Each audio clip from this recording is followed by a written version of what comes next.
this is the disinfectant wipes, and the reason that they are so popular is because people read, the big red line here on the front that it says kills 99% of bacteria and viruses.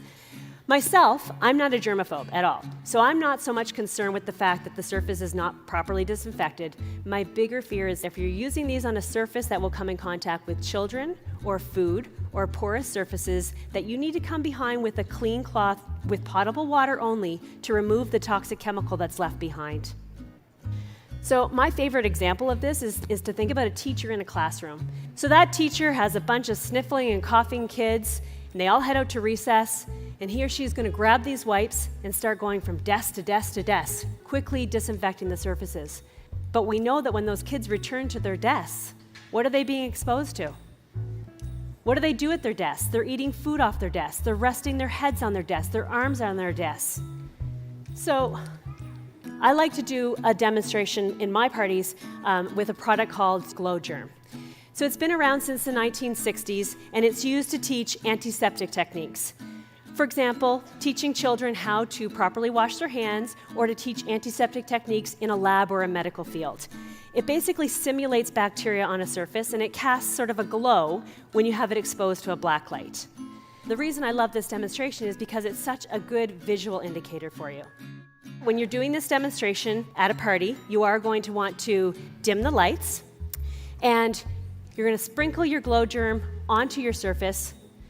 I find that just using a simple whiteboard, it's very light and easy to carry. That is what I use in my parties. And then I'm going to pull out one of my disinfectant wipes. And I usually find a guest in the party to be involved with this, and she's going to be the one holding the black light for me. So then I start cleaning the surface, reminding the guests, of course, that I'm only cleaning this for about 10 seconds. And if I was going to properly disinfect the surface, it would take me 4 to 10 minutes. And this is what you see when you start using your wipe to clean the surface. So what's going on here?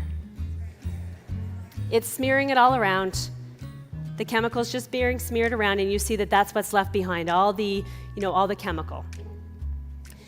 Then I'm going to grab my EnviroCloth, and this is the difference. I have it folded in 4s, and you see that going over the same surface, it's actually mechanically removing it. The surface is being left free from the bacteria.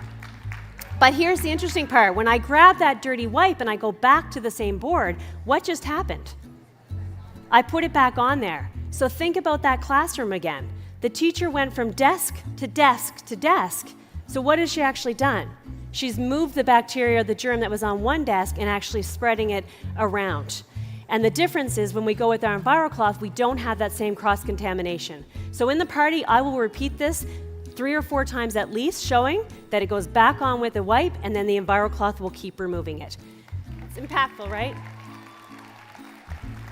So I really love that as a visual. It's easy for people to remember. And again, using that classroom example is something that everybody can really relate to.